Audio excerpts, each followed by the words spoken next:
रख हौसला कि वो मंजर भी आएगा, प्यासे के पास चलकर खुद समंदर भी आएगा। यूं जमीन पर बैठकर क्यों आसमान देखता है, अपनी पंखों को खोल ये जमाना सिर्फ उड़ान देखता है। हेलो दोस्तों, मैं हूं राहुल कुमार और आज इस वीडियो में हम लोग सीखेंगे कि टेंस किसे कहते हैं, यह कितने प्रकार का होता है।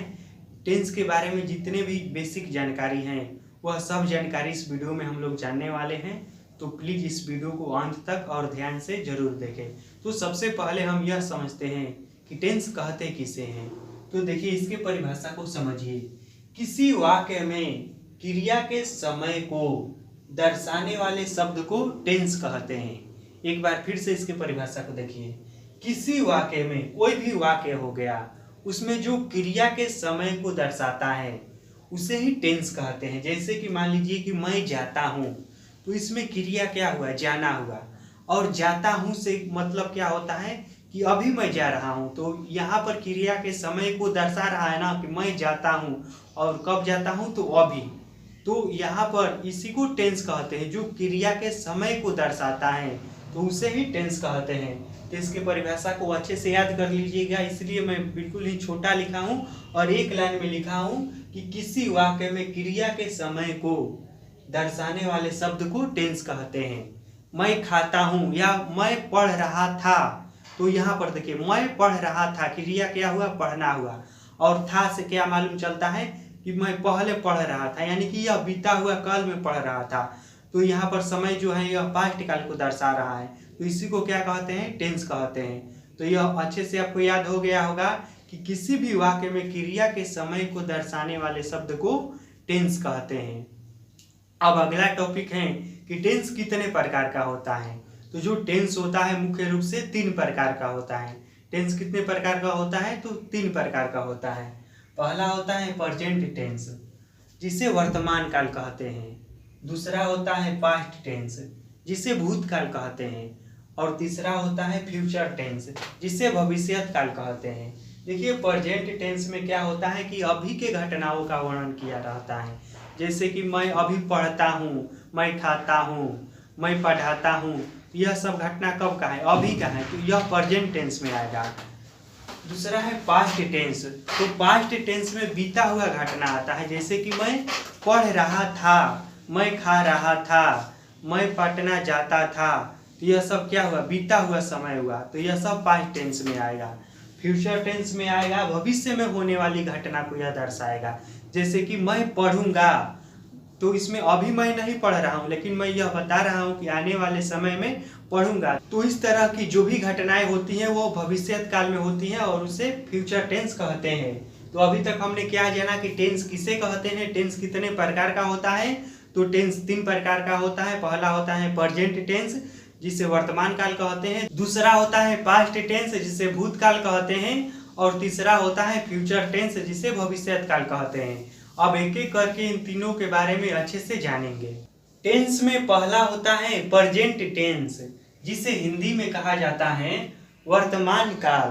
तो देखिए, जब किसी कार्य के करने या होने का बोध वर्तमान समय में होता है तो उसे प्रेजेंट टेंस कहते हैं। देखिए, किसी भी कार्य के होने या करने का समय जो है, यदि मालूम चले कि यह वर्तमान समय में हो रहा है या होने का बोध होता है, तो उसे प्रेजेंट टेंस कहते हैं। जैसे कि मान लीजिए कि मैं पढ़ता हूँ, तो इससे क्या मालूम चलता है कि मैं अभी पढ़ रहा हूँ। इस वाक्य से मालूम चल रहा है ना कि यह घटना जो हो रहा है यह अभी के समय में हो रहा है, यानी कि वर्तमान में हो रहा है। वह जाता है, तो इससे भी मालूम चलता है कि वह जाता है, तो यानी कि यह घटना जो है यह अभी हो रहा है। तो इस प्रकार के जितनी भी घटना होती हैं वह सब प्रेजेंट टेंस के अंदर आता है और इन सबको प्रेजेंट टेंस कहा जाता है। दूसरा आता है पास्ट टेंस, यानी कि भूतकाल। तो जो घटनाएं पुरानी हो चुकी हैं, जिसका वर्तमान से कोई संबंध नहीं है, उसे भूतकाल कहते हैं। इसमें वैसी घटनाएं आती हैं जो घटनाएं बीत चुकी हैं, यानी कि जो पुरानी हो चुकी हैं, जो इतिहास में है, तो वह सब घटना किस में आती हैं, तो भूतकाल में आती हैं, जिसे पास्ट टेंस कहते हैं। जैसे कि मान लीजिए वह पटना जाता था, मैं दौड़ता था, तो इन सब से क्या मालूम चलता है कि यह घटना जो है यह घट चुका है, बीत चुका है और इसका वर्तमान से कोई संबंध नहीं है। तीसरा टेंस आता है फ्यूचर टेंस।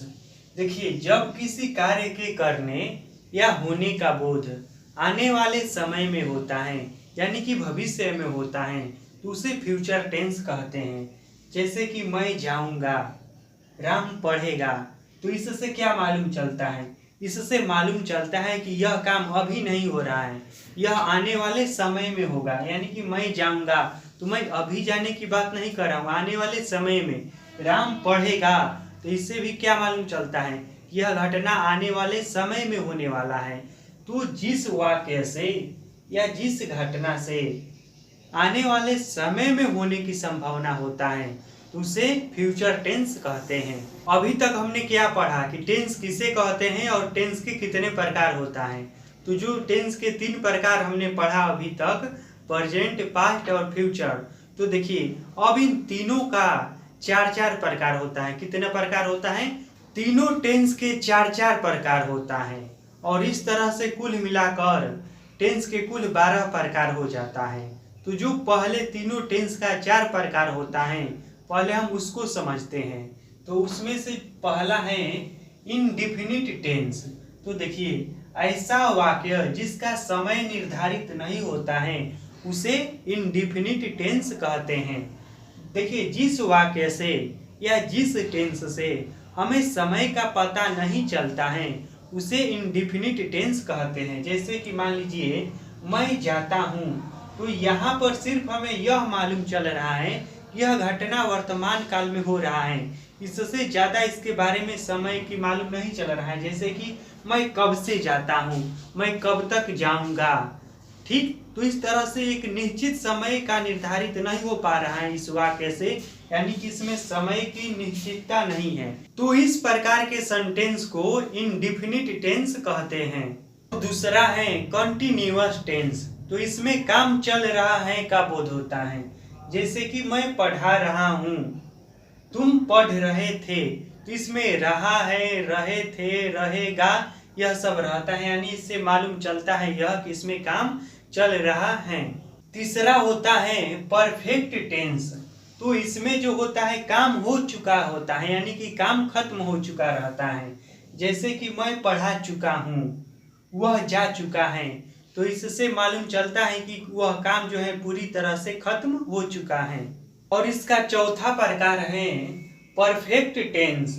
तो इसमें काम हो भी चुका रहता है और आगे जारी भी रहता है।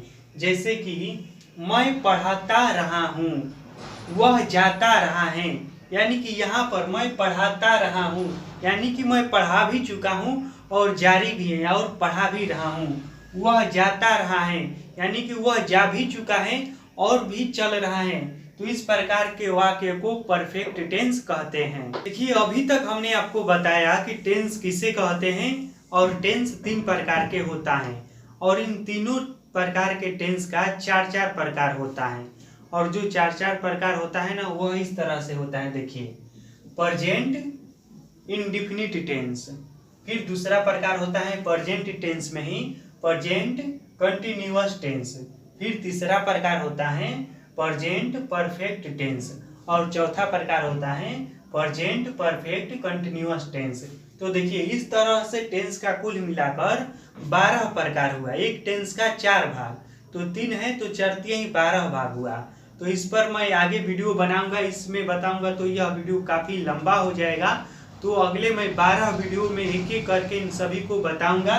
तो देखिए, यहाँ पर कुछ नहीं करना है। यहाँ पर प्रेजेंट है ना, तो प्रेजेंट की जगह पर अब इसको मान लीजिए कि हटाकर हमने पास्ट रख दिया, तो सेम यह वाला वही रहेगा, सिर्फ इधर वाला बदलेगा। तो हो जाएगा past indefinite tense, past continuous tense, past perfect tense, past perfect continuous tense.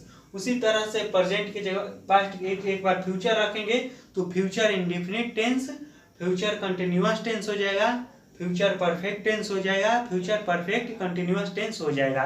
तो इस तरह से कुल मिलाकर टेंस का 12 भाग हो जाएगा, जिस पर मैं आगे एक एक करके और अच्छे से समझाकर वीडियो बना दूंगा।